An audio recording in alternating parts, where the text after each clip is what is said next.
升國旗係對祖國最深情嘅告白。喺國慶日嘅上午，參加完升旗儀式之後，二沙體育中心嘅各支運動隊咧立即投入咗積極嘅備戰。咁張探長而家就喺廣東女排隊嘅訓練現場啦。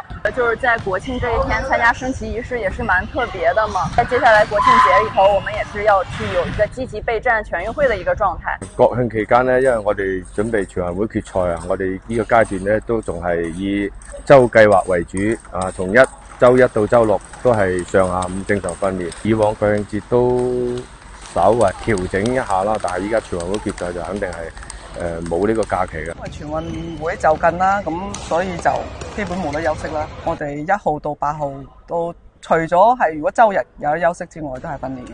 主力大概分2批會翻嚟，因為主要佢國家隊有歐洲嘅比賽，所以有啲主力係月底翻嘅，10月底翻嘅。國慶期間，我哋擊劍隊嘅訓練計劃點樣？因為今年係特殊，都係全港特殊啊！因為備戰場嗰啲馬陣決賽11月份馬陣決賽啦，所以咧我哋整個國慶節啦，同埋嗰個中秋節都係正常喺度訓練備戰嘅。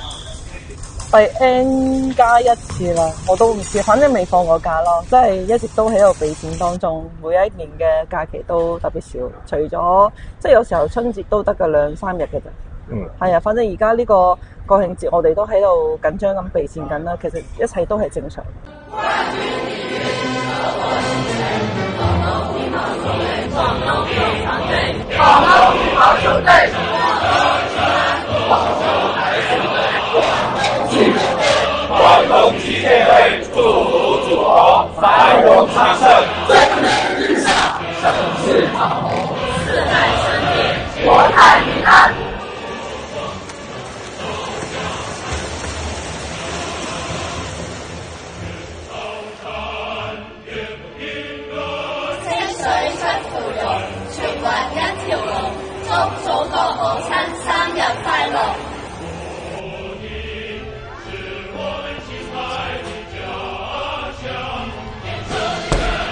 咁輕鬆，我張探長試下先。